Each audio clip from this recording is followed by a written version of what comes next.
Angle से कि bond angle में वेरिएशन कैसे आता है। कुछ बहुत अच्छी बातें मैं आपको बताऊंगा। तो पहला कंडीशन देखिए, बॉन्ड एंगल में मैं पहले आपको बेसिक बता दूं कि बॉन्ड एंगल में आपको कैसे निकालना है।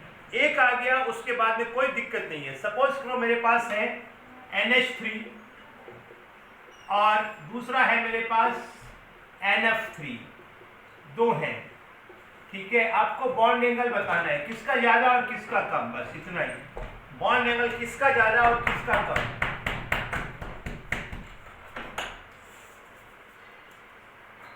बॉन्ड एंगल किसका ज्यादा और किसका कम है ये बताना है सिर्फ। तो NH3 और NF3 में किसका बॉन्ड एंगल ज्यादा और किसका कम कैसे पता लगाएंगे, मेरी बात ध्यान से सुन लो। ये हर जगह एप्लीकेबल है, ये जो मैं बता रहा हूं ये हर जगह एप्लीकेबल है। पापा NH3 जाएगा, NH3 और NF3 का बॉन्ड एंगल का एप्लीकेशन हर जगह आपको एप्लीकेबल होगा। हाँ सर जी, 12:30 नहीं आ सकता, अभी क्लास शुरू करिए बोलती। तुमने बोला ना कि शाम को, तो फिर कल रख।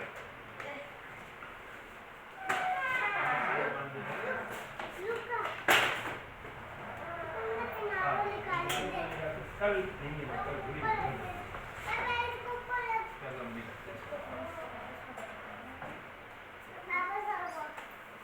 तो NH3 और NF3 का बॉन्ड एंगल देखना है, ठीक है। बच्चे अभी भी पूछ रहे हैं आज का टाइम क्या है, कौन पूछ रहा है भाई?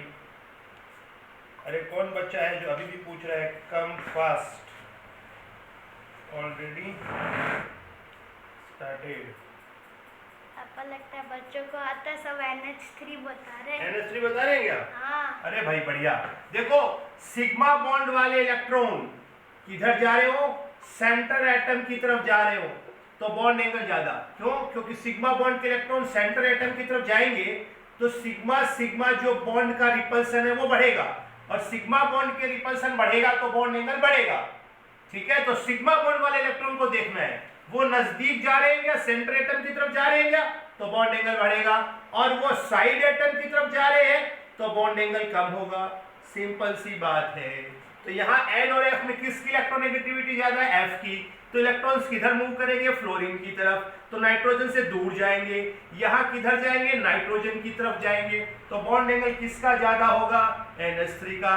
तो as sigma bonded electron move towards central atom कब बढ़ेंगे? जब electronegativity increases, bond angle increases. Simple सी बात है कि जैसे सिग्मा बॉन्ड के इलेक्ट्रॉन सेंट्रल एटम की तरफ जाएंगे बॉन्ड एंगल बढ़ेगा, साइड एटम की तरफ जाएंगे बॉन्ड एंगल कम होगा।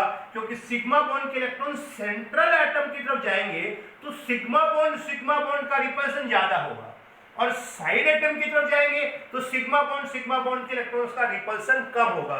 तो बेसिक आइडिया क्या है कि सेंट्रल एटम की तरफ जा रहे हैं या सेंट्रल से दूर जा रहे हैं। It is towards central atom और अवे फ्रॉम सेंट्रल एटम, दो ही चीज देखना है। तो क्यों?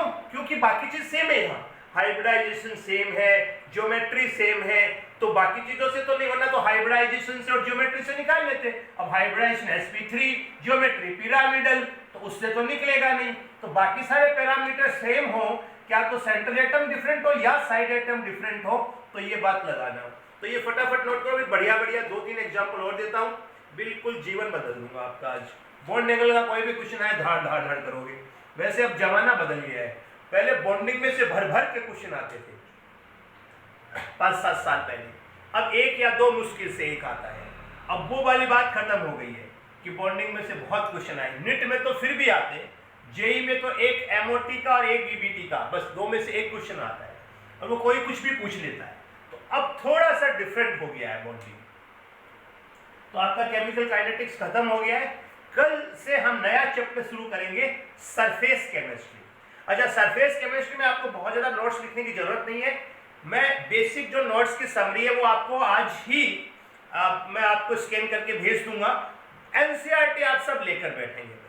NCERT आपके पास होगी तो लिखने का काम नहीं करेंगे अपन सरफेस केमिस्ट्री में, कुछ ग्राफ वगैरह जो कुछ चीजें हैं जो एनसीईआरटी में नहीं दे रखी वो ही लिखेंगे, बाकी सारा लिखने का काम आप एज इट इज एनसीईआरटी से पढ़ते जाएंगे लाइन टू लाइन। मैं पूरा चैप्टर का ओवरव्यू करूंगा, फिर एनसीईआरटी से पढ़ेंगे, डाउट है तो डिस्कस करेंगे। वो पूरा थ्योरेटिकल चैप्टर है तो उसमें पूरी थ्योरी एनसीईआरटी की ही सफिशिएंट है। कुछ चीजें नहीं दी हुई है एनसीईआरटी में जो आ जाती है वो मैं यहाँ आपको एक्सप्लेन जरूर करना पड़ेगा, चैप्टर को पढ़ाना जरूर पड़ेगा पर लिखाना नहीं है, लिखाने का कोई उसमें जरूरत नहीं है। NCERT notes is more than sufficient और बाकी मैं जो नोट्स भेजूंगा वो मोर देन सफिशिएंट है। तो कल अपन, और वो 2 ही क्लास में खत्म होने वाला चैप्टर है। अब बड़े नहीं है चैप्टर, बड़े में तो पी ब्लॉक और कोऑर्डिनेशन ही है, बाकी कोई बड़ा नहीं है। चलिए अब आपको बताना है H2O, H2S, SeH2, PH2। बोलिए बॉन्ड एंगल का क्या? टॉप टू बॉटम जा रहे, व्हाट अबाउट बॉन्ड एंगल?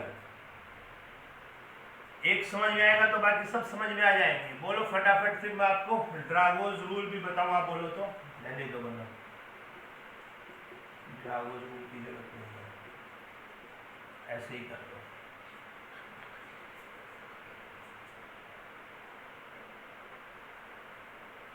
बोलो भाई बॉन्ड एंगल का top to bottom discuss decreases क्या? Decreases top to bottom bond angle decreases, ये पहला आंसर आया मेरे पास। क्या सही है क्या? डिक्रीजेस सब बोल रहा है, सब डिक्रीजेस बोल रहे हैं? हाँ। तो सब बोल रहे हैं तो बेटा फिर माननी पड़ेगी ना सब बातों की। मेजॉरिटी मींस जिसकी Decreases। मेजॉरिटी है। क्यों भाई? क्योंकि यहाँ ऑक्सीजन की इलेक्ट्रोनेगेटिविटी ज्यादा है तो ये सिग्मा बॉन्ड के इलेक्ट्रॉन ज्यादा नजदीक जाएंगे। सल्फर की कम हुई, सल्फर की कम हुई तो उतना नजदीक नहीं जा पाएंगे। सिलीनियम की और भी कम हुई, टेलुरियम की और भी कम हुई, इसलिए सिग्मा बॉन्ड के नजदीक कहाँ होंगे? ऑक्सीजन की तरफ। सल्फर से दूर होंगे, सिलीनियम से और दूर होंगे, टेलेरियम से और दूर होंगे। मैंने कहा सेंट्रल की तरफ जाए तो बॉन्ड एंगल ज्यादा, साइड की तरफ जाए तो बॉन्ड एंगल कम। तो top to bottom bond angle decreases. तो यहाँ 104.5 डिग्री मान लो, 104 ही मान लो। यहाँ आप 92 डिग्री ऑलमोस्ट, 91 डिग्री ऑलमोस्ट और 90 डिग्री ऑलमोस्ट, ये बॉन्ड एंगल होता है। तो यहाँ बहुत ज्यादा कम होता है, उसके बाद में जो डिफरेंस होता है वो बहुत ज्यादा नहीं, ऑलमोस्ट 90 के पास ही होते हैं ये सारे। रीजन क्या है? एक ड्रागोज रूल है कि अगर सेंट्रल एटम है ना वो ऑक्सीजन से मतलब ऊपर वाले से नीचे आ जाए ना तो फिर इनमें हाइब्रिडाइजेशन होता ही नहीं है। ये हाइब्रिडाइज ऑर्बिटल है ही नहीं, ये प्योर ऑर्बिटल की ओवरलैपिंग से बने हैं।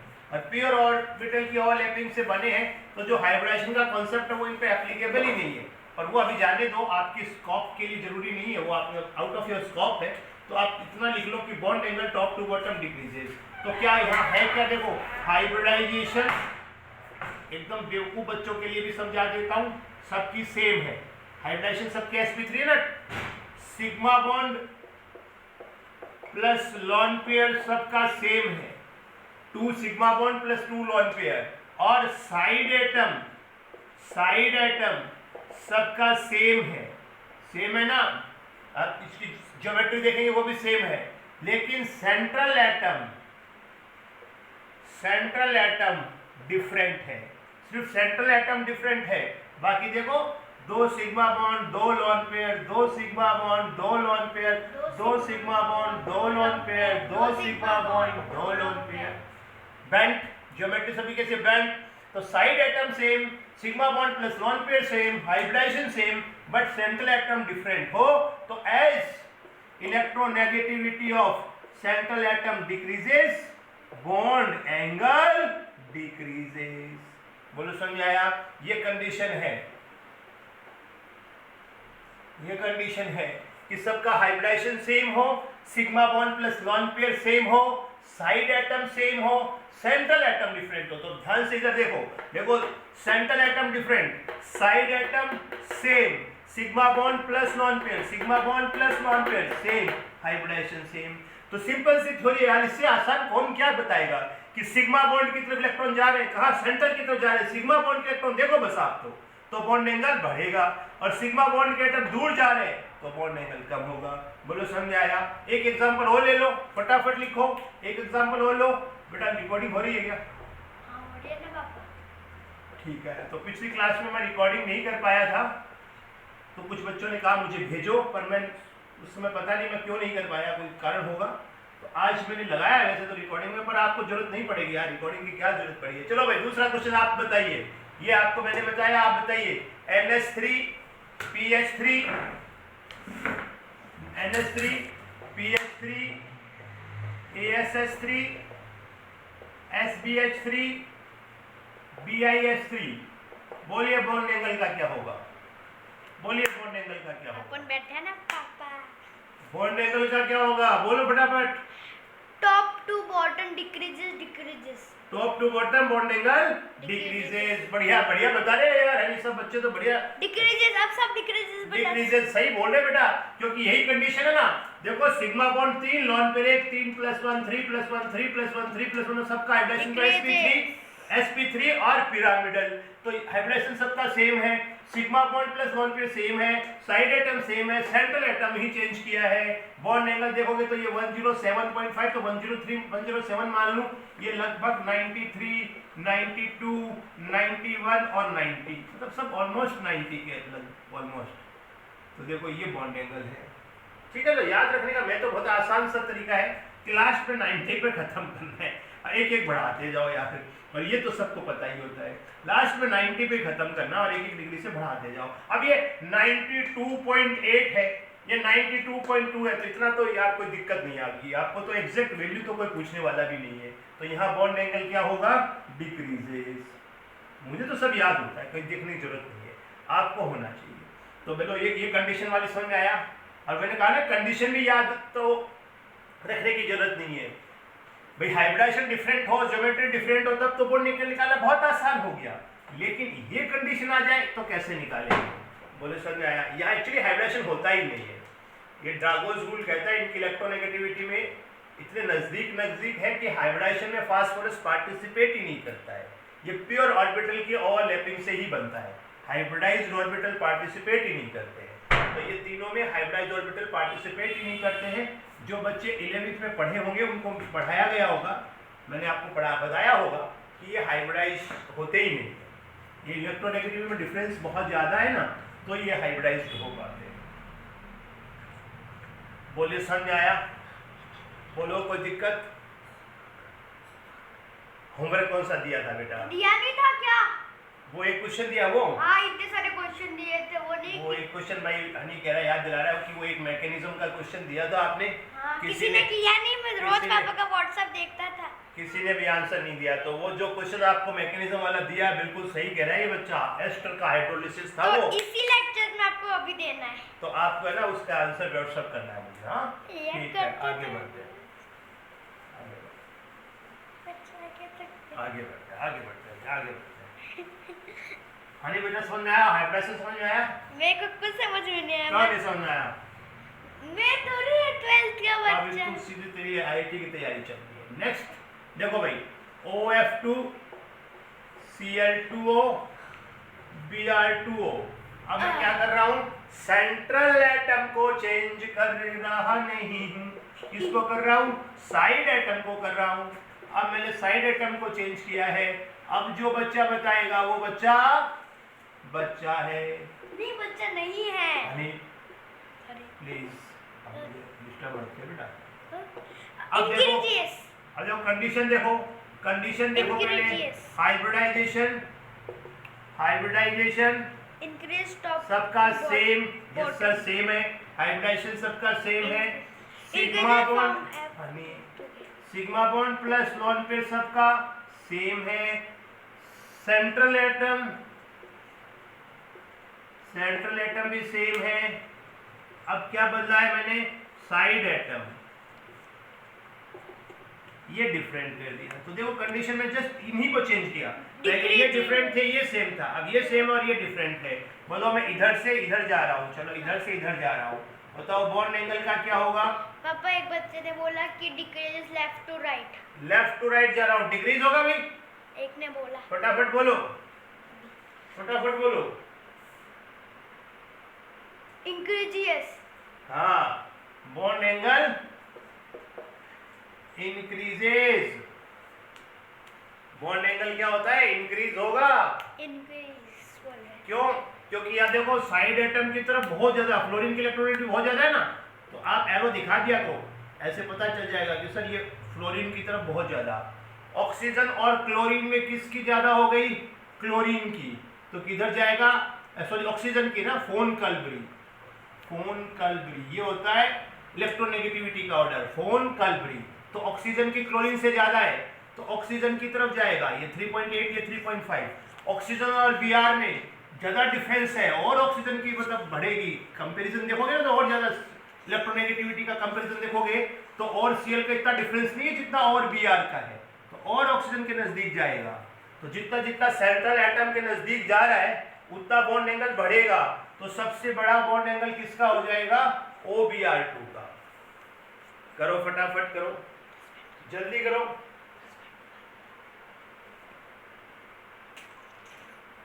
समझ में आया क्या बॉन्ड एंगल कैसे निकालते हैं?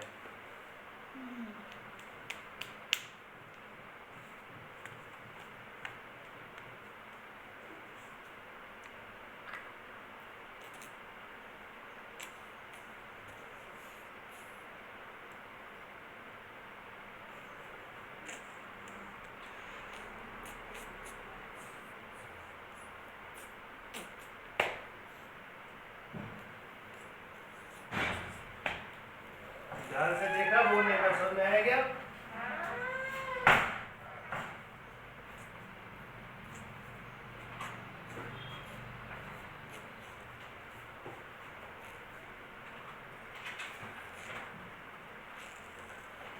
आना चाहिए सबको भाई। लिखा गया?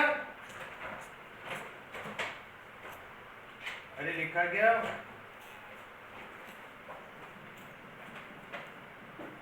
Yes yes.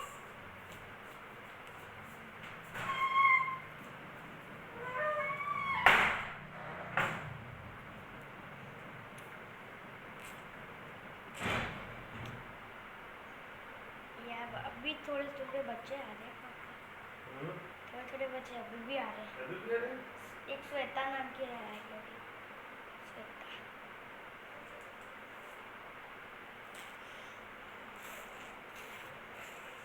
तो भाई समझ में आना चाहिए। हाँ, कोई पूछे कितना होता है तो थोड़ा सा आइडिया मैं दे देता हूँ। 103, 1111 डिग्री एंड 117 डिग्री तो बढ़ रहा है ना, तो इनके बीच में आता है वाटर।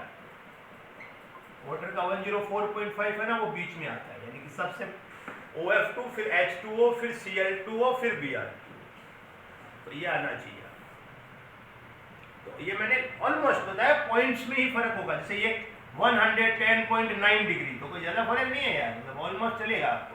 बढ़ रहा है ना, तो क्या बोले? As electronegativity of side atom decreases bond angle increases, क्योंकि सेंट्रल तो सेम है। तो ये कंडीशन हो तो क्या निकला? As electronegativity of side atom decreases bond angle increases. तो ये आपका नेक्स्ट कंडीशन है बॉन्ड एंगल को लेके। तो बॉन्ड एंगल के बहुत सारे क्वेश्चन बनते हैं, मुझे नहीं लगता आपको दिक्कत आएगी इस तरह के क्वेश्चन करने में। बस ये देख लो यार, इलेक्ट्रॉन सिग्मा बॉन्ड वाले किधर जा रहे हैं।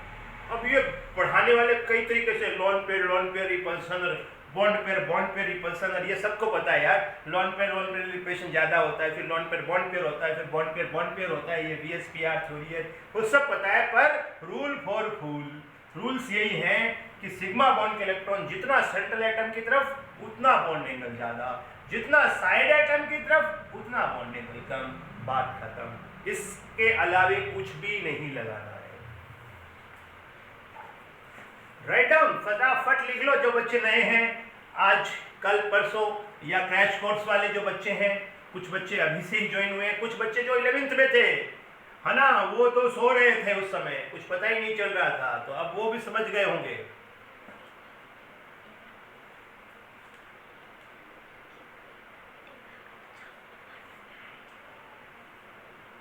और भाई जो एक बार आप मीटिंग में साइन इन करते हैं तो वापस गए फिर आए, ऐसा मत करो।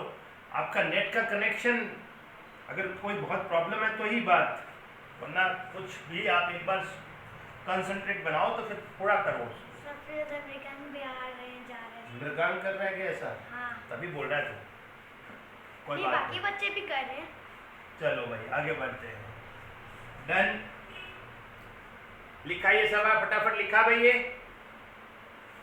अरे लिख लिया ना इसमें। अच्छा कोई कहे ये सर ऐसे क्यों लिखा आपने, यहाँ ओ लगाया है, यहाँ बाद में ओ लगाया है, ऐसा क्यों किया?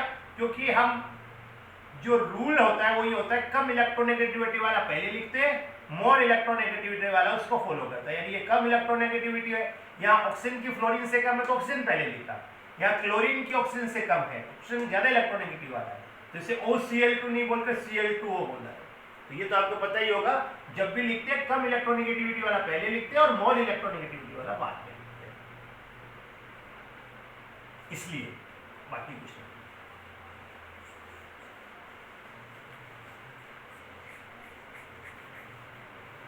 तो ये आपका हो गया बॉन्ड एंगल का रिलेशन। अब आप मुझे बताएंगे, जोरदार क्वेश्चन पूछता हूं, अब जो बच्चा बताएगा वो बच्चा है, ये जो बताएगा वो बच्चा असली में बच्चा है। यहां मैंने एक H हटाकर F कर दिया है। आपको बताना है HCH bond angle in CH4 and in CH3F कहां बड़ा है। आपको क्या बताना है, HCH बॉन्ड एंगल कहां बड़ा है, यहां बड़ा है या सेम है। HCH बॉन्ड एंगल के बारे में बताना है। HCH बॉन्ड एंगल इधर 109 या उससे कम है, ज्यादा है, किसका बड़ा है किसका कम है, उसकी बात में ऐसा वाला 1 देखते हैं, अभी देखते हैं। देखो मृगान धानु का नाम से दिया 2 फिर ऐसे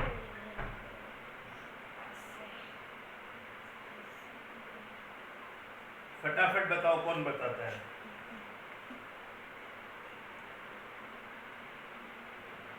यही बता रहे पापा सब ऐसे सिग्नेचर वाला। सिग्नेचर मतलब ग्रेटर देन का है बेटा, हाँ, 2 ग्रेटर देन 1 देखते हैं। 2 ग्रेटर देन 1 देखते हैं अभी सब बताओ। तो कॉपी नहीं कर सकता, कहाँ से करेंगे कॉपी? हम बोल रहे ना 2 ग्रेटर देन 1 तो कॉपी करके लिख लेते इसलिए। SCH3F पता नहीं यार, 1 greater than 2 F greater than H।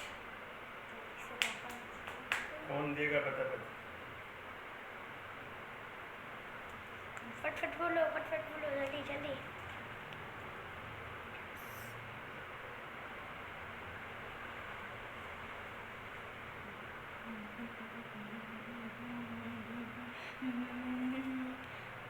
बाकी बच्चे भी बोलो।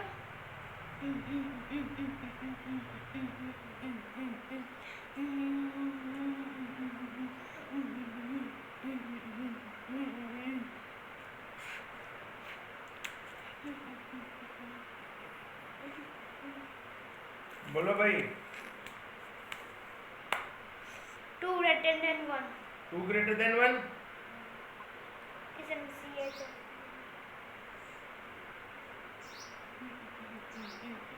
बोलो भाई, बोलो फटाफट बोलो, किसका ज्यादा है बॉन्ड एंगल?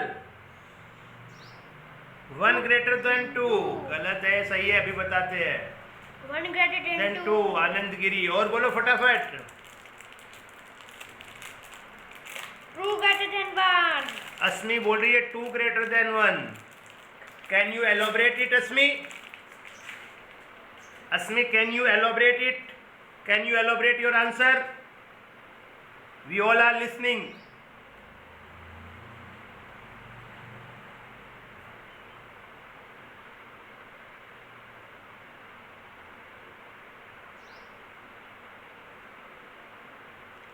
बोल के बताओ भाई, आंसर क्यों आ रहा है 2 greater than 1? En of F is greater। उससे क्या हुआ?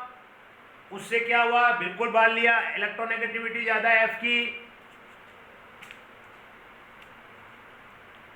F attracts electron and C attracts from hydrogen into उससे क्या हुआ? बेटा? Percentage S character increases. कौन से वाले? यस पहुंच रही हो, बिल्कुल सही पहुंच रही हो। कौन से वाले परसेंटेज एस करेक्टर बढ़े?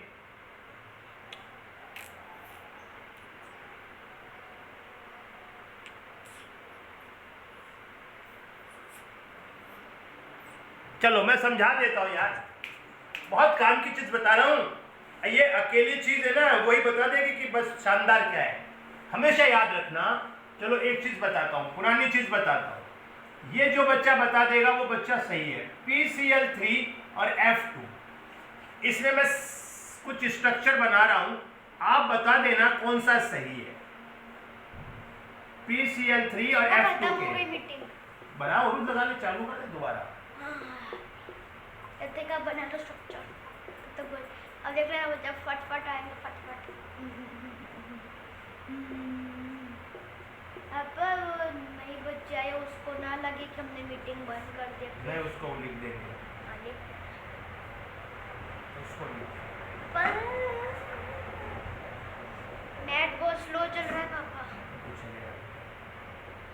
ठीक हो, अरे जल्दी से कर यार, सर मेरा फेस देख रहे हैं। हाँ एडमिटॉल, एडमिटॉल,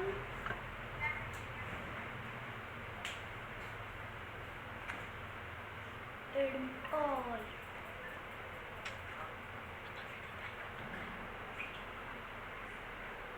चले भाई साहब कितने धड़ाधड़ आ गया बच्चा। पापा आगे निकिता जागी आगे ना, क्या नाम निकिता नाम है ना? हाँ ठीक है। निकिता। एक दो, बाप रे बाप, कम फास्ट कम फास्ट। पापा सब फास्ट फास्ट आ गए, आगे साइड सारे आ गए भाई। 24 के 24 और है बेटा, हाँ। 30 जैसे है बेटा, ना 35 जैसे है। ना 35 जैसे नहीं है, है 20। बेटा, आएंगे आएंगे अभी आएंगे। कैसे आए जा रहे हैं, बस। क्या कर रहा है वो, हाँ? फटाफट करता जा। क्वेश्चन है, ध्यान से सुनना बेटा। अभी रुको, माइक बंद है, अभी माइक बंद है। कर तो माइक चालू कर। तब पहले बच्चे फिर आ जाएंगे आप बोलो। चलो अब रुको, मेरा क्या हो रहा है? Let's start. हाँ, तो मेरा क्वेश्चन था कि PCl3 और F2 का स्ट्रक्चर इनमें से कौन सा सही है? Which one is correct representation of PCl3 F2?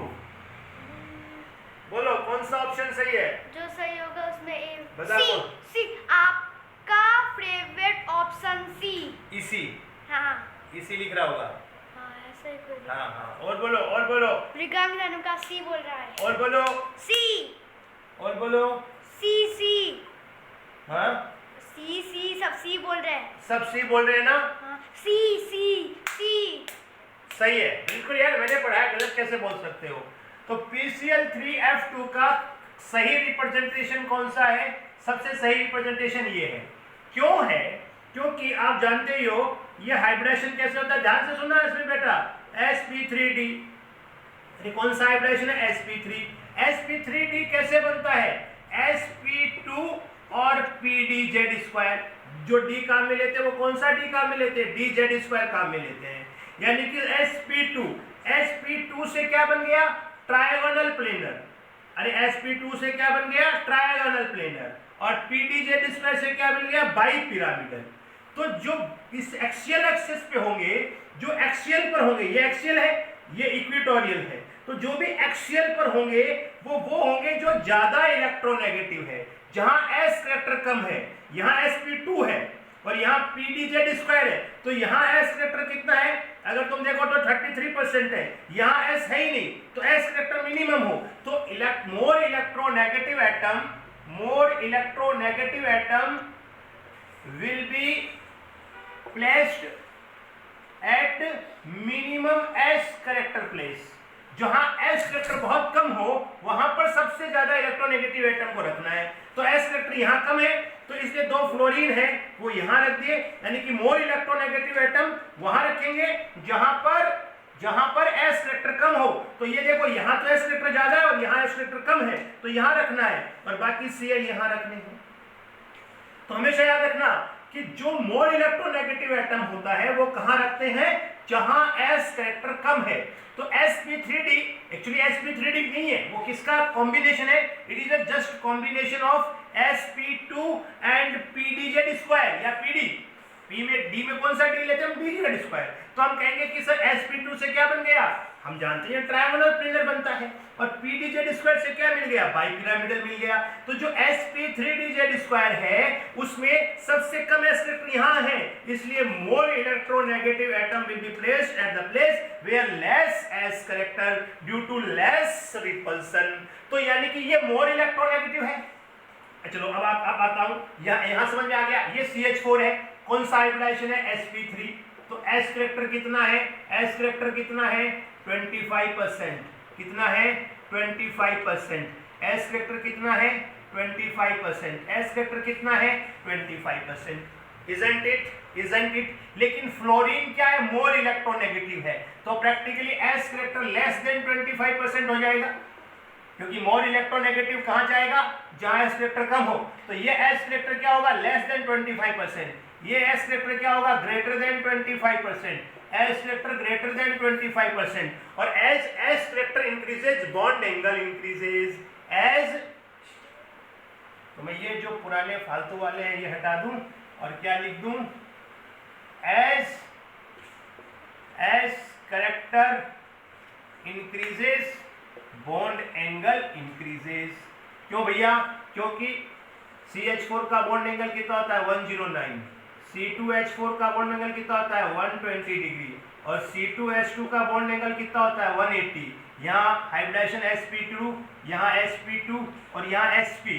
तो जैसे जैसे s करेक्टर बढ़ रहा है बॉन्ड एंगल बढ़ रहा है कि नहीं बढ़ रहा, तो s character increases bond angle increases. तो कौन सा बॉन्ड एंगल बड़ा होगा, ये bond angle SCH bond angle बड़ा होगा।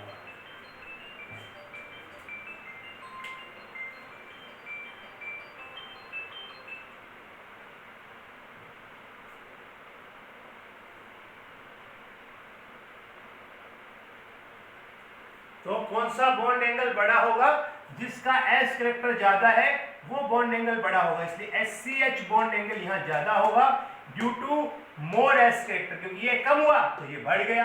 भाई हाइब्रिडाइजेशन तो sp3 रहना है ना। कई बच्चों के समझ ये क्यों बढ़ गया, अरे भाई तुम्हारे घर में 2 चॉकलेट आई और वो 2 की तो फिनिश होनी है।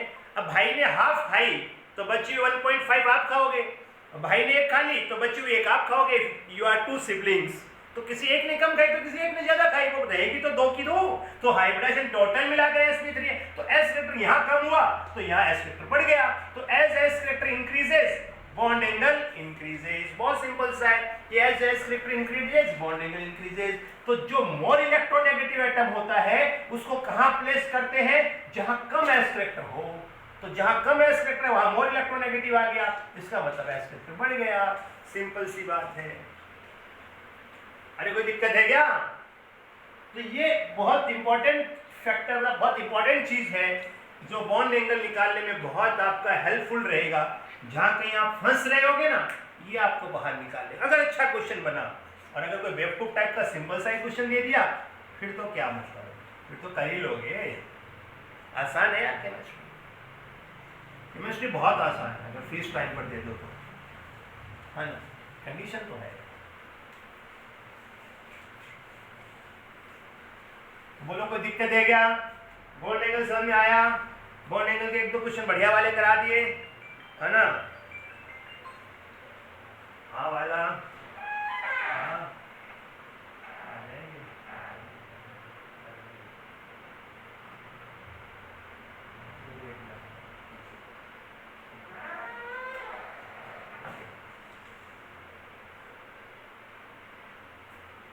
तो बोलो कोई दिक्कत समझ में आ गया है? कोई दिक्कत नहीं होनी चाहिए, बहुत आसान सी चीज है, नीड नॉट टू वरी। अब आगे बढ़ जाते हैं, आपको बॉन्ड एंगल बढ़ाया। अब डाइपोल मोमेंट बता देते हैं। डाइपोल मोमेंट, डाइपोल मोमेंट क्या होता है, म्यू। म्यू जो डाइपोल मोमेंट है, जैसे आपका HCl है, HCl है तो H क्या होता है प्लस का, तो डेल्टा ऊपर लिख देता हूँ, ये H है तो डेल्टा प्लस होगा, ये Cl है तो डेल्टा माइनस होगा। इन दोनों के बीच की बॉन्ड लेंथ को क्या बोलेंगे, D बोलेंगे। तो डाइपोल मोमेंट म्यू क्या होगा, Q क्रॉस D। क्या होगा, जितना ज्यादा चार्ज होगा और सेपरेशन ऑफ चार्ज मतलब बॉन्ड लेंथ होगी, HCl में तो बॉन्ड लेंथ होगी, सेपरेशन ऑफ चार्ज तो Q क्रॉस D हो गया। Q क्या है, कूलाम, और D क्या है, मीटर। तो यूनिट क्या होगी, कूलाम इंटू मीटर। एक तो ये यूनिट हो गई, और दूसरी बहुत फेमस यूनिट है, उसे बोलते हैं हम डिबाई। तो डिबाई क्या है, डी से दिखाते हैं, तो कुलाम इंटू मीटर या कुलाम इंटू सेंटीमीटर, और दूसरी क्या है, डिबाई है। तो जनरली डिबाई में ही रिप्रेजेंट करते हैं। तो दो चीजें आपको देखनी है कि चार्ज कितना ज्यादा है और दोनों के बीच की बॉन्ड लेंथ कितनी है। अच्छा, केमिस्ट्री में और फिजिक्स में डायरेक्शन अलग होती है, ये वेक्टर क्वांटिटी है, डायरेक्शन होती है केमिस्ट्री में प्लस से माइनस की तरफ। What about physics? फिजिक्स में शायद उल्टा है, फिजिक्स में डायरेक्शन उल्टा है, बाकी क्या उल्टा है, बाकी तो कुछ उल्टा नहीं है। तो यहाँ डायरेक्शन किधर से होती है, प्लस से माइनस की तरफ। कैसे दिखानी है, एरो विद क्रॉस्ड टैग। कैसे दिखाते हैं, एरो विद क्रॉस्ड टैग। ये डायपोल की क्या होती है, डायरेक्शन होती है। तो मुझे नहीं लगता ये नहीं आता होगा आपको, ये तो आता ही होगा यार, ये तो आता ही होगा, बहुत आसान है यार, इसमें क्या नहीं आने वाली है भाई, इसमें कुछ ऐसा है ही नहीं जो नहीं आए। हाँ? ऐसा क्या है बता आप लोग बेटा? तो बीच बीच में क्या करता है बेटा? ये चीज का अबे दादा मजाक बना हुआ नहीं, मजाक बना। अभी ना तू ज्यादा भी मजाक मत कर बेटा। पापा हर क्लास को मजाक में ले लेता, हर क्लास को सीरियस में नहीं ले। अरे बच्चे चाहते हैं कि हट जाओ। चल समझ आया? अच्छा, ये भी याद रख लो, 1 डिवाइड इक्वल्स टू कितना होता है, 3.33 इंटू 10⁻⁻30 कूलाम इंटू मीटर। अब यार बहुत ज़्यादा तो याद नहीं है, और अपने पास कोई बुक भी नहीं है, तो याद करें आप, देख लेना यार, मेरे हिसाब से इतना ही है, क्योंकि मुझे ये याद आता है कि यार 10/3 जैसा मुझे याद आता है, जैसे कुछ हमने कई बार मैंने करते समय इसको 10/3 लिख के किया हुआ है, और 10⁻⁻30, तो यही होना चाहिए। तो कूलाम इंटू मीटर को हम डिवाइड में चेंज कर सकते हैं। अब आपको बताना है, मुझे नहीं बताना, आपको बताना है किसका ज्यादा है डाइपोल मोमेंट। यहाँ आपको बस सब कम और ज्यादा ही बताना है, निकालना नहीं आता है। NH3 और NF3 किसका डाइपोल मोमेंट ज्यादा है, बताओ किसका डाइपोल मोमेंट ज्यादा है, NH3 का कि NF3 का? NH3। Which one have? NH3 नहीं, एटमोनिक।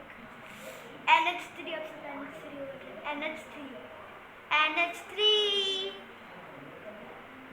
NH3 NH3 NH3 NH3 किसका डाइपोल मोमेंट ज्यादा है, फटाफट बोलो भाई। NH3 भाई बोलो। Which one have more dipole moment, NH3 और NF3? फटाफट बोलो। NH3। हाँ साथी, बेटा क्लास के बाद बाकी के कोई बच्चे हैं जो बोल सकते जूम हैं? पे चालू रहती है। दूसरा आंसर गाना घर से बता वापस कुछ बोल रही है, कुछ है क्या? और बस सबका आंसर NH3 है। सबका NH3 है ना, क्योंकि N और H में किसकी इलेक्ट्रोनेगेटिविटी ज्यादा है भाई, किसकी ज्यादा है, N की।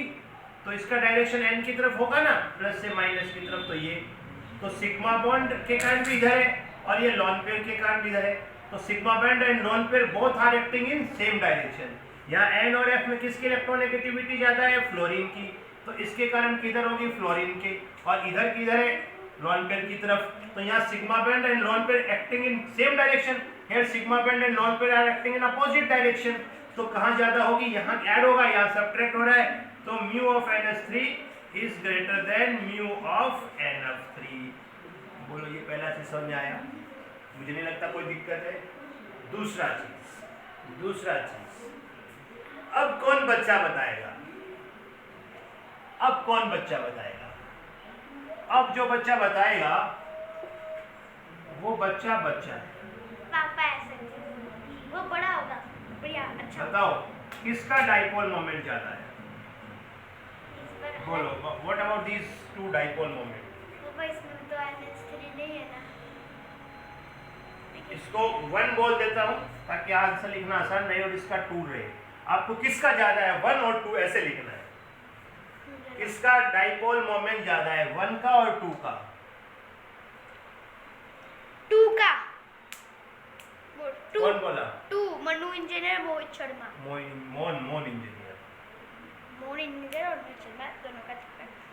और बोलो शेड नेम जैसे बोलेंगे। किसका डाइपोल मोमेंट ज्यादा होगा, फटाफट बोलो। 2 मृगांक का, 2 हर्षित चिचोलीकर 2 सब 2 दे रहे अब तो। सब 2 दे रहे 2 हाँ, तो कुछ तो पकड़ लेते हैं, एक बार पकड़ लिया तो छोड़ेंगे नहीं, सब एक ही आंसर देंगे। हाँ।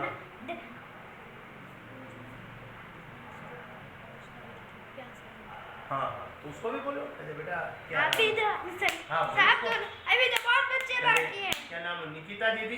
क्या हाँ। आप भी आंसर दो भाई, सब आंसर दो भाई, हाँ, अभी तो बहुत कम आंसर दो भाई। 10-13 बच्चों के रिकॉर्डेड थोड़े, लाइव क्लास है तो आंसर दो। बोलो फटाफट बोलो। जल्दी से दो। 2 कौन बोल रहा है? मिंशु। मिंसू, अरे वाह शाबाश मिंसू, शाबाश, बिल्कुल शाबाश। और बोलो कौन बोल रहा है? फटफट बोलो फटफट। फटाफट बोलो कौन बोल रहा है? और अब आंसर आने बंद हो गए। हाँ, तो म्यू किसका ज्यादा हुआ? इसका ज्यादा हुआ। क्यों बेटा? क्योंकि ये रेजोनेंस में है ना, रेजोनेंस में है तो डबल बॉन्ड करेक्टर आएगा, तो बॉन्ड लेंथ कम हो जाएगी, ये दोनों के बीच की सीसीएल बॉन्ड ऑर्डर बढ़ेगा ना भाई, डबल बॉन्ड करेक्टर आएगा, डबल बॉन्ड करेक्टर आएगा तो बॉन्ड लेंथ कम होगी, बॉन्ड लेंथ कम होगी तो म्यू कम हो जाएगा, तो ये आंसर आएगा। Very good, 2 greater than 1। ठीक है, शाबाश। अब देखना, अब मेरी बात ध्यान से सुनना। देखिए, इसका जो डाइपोल मोमेंट है और इसका जो डाइपोल मोमेंट है, इनके बारे में कौन कुछ बताएंगे क्या? 1 और 2 के डाइपोल मोमेंट के बारे में कुछ बात बताइए, कौन बताएगा? बताओ फटाफट बताओ, 1 और 2 के डाइपोल मोमेंट के बारे में। B greater than A is I 1 is O 0 0 हाँ। A is equal to 0।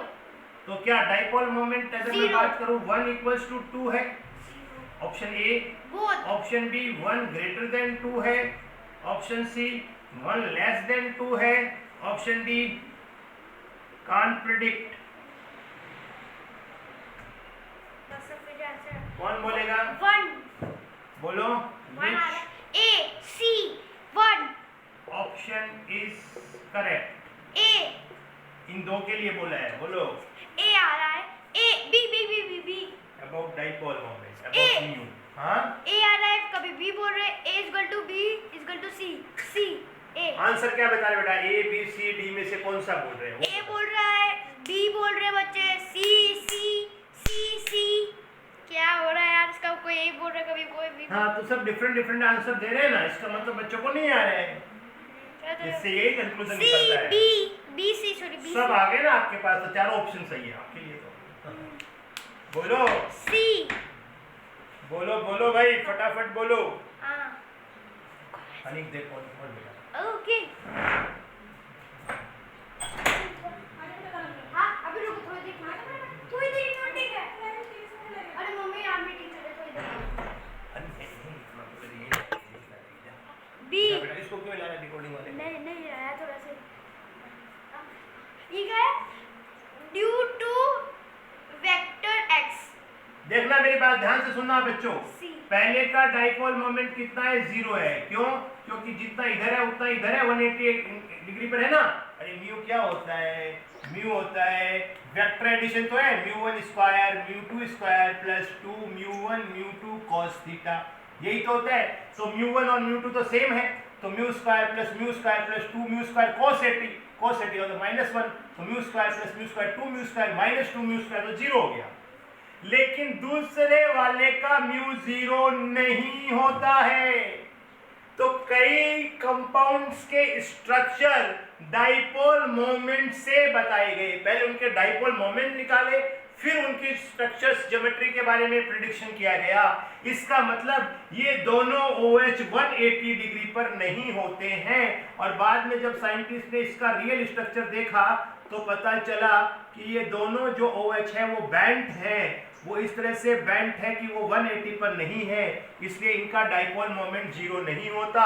OH वाला भी और SH वाला भी, जो SH वाला है वो भी और जो OH वाला है वो भी, इनके डाइपोल मोमेंट 0 नहीं है, because this is a बैंट molecule.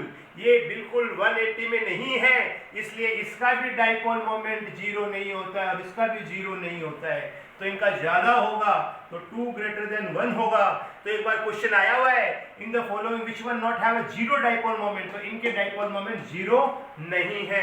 कोई कहे कि सर हमें कैसे पता चलेगा, तो सर वो तो मैं इसलिए तो मेरी जरूरत है यार, केमिस्ट्री में सबसे ज्यादा टीचर की जरूरत है, क्योंकि फिजिक्स में तो क्या है, मान लो कोई बॉडी स्टेशनरी है, आपने फोर्स को बैलेंस किया, बैलेंस नहीं हो रहा है कि यार बैलेंस होना चाहिए, अगर नहीं हो रहा है इसका मतलब बैलेंस नहीं हो रहा है, इसका मतलब कुछ चीज आप भूल रहे हो, तो वो आप दिमाग लगाओगे तो वो आ जाएगा कि यहाँ एक फोर्स और लगा लेते हैं यार, शूडो ही लगा लेते हैं, चलो रिएक्शन फोर्स ही लगा लेते हैं, नॉर्मल फोर्स ही लगा लेते हैं, कर लेते हो ना आप उसको।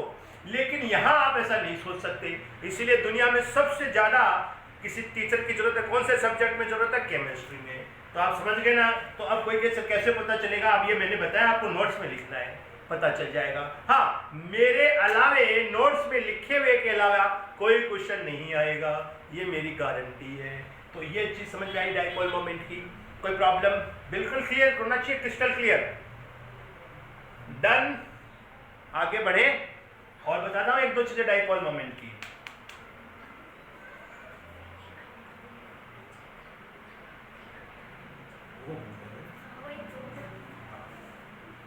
ठीक है, वो मैं कहूँ तब चालू करूँ।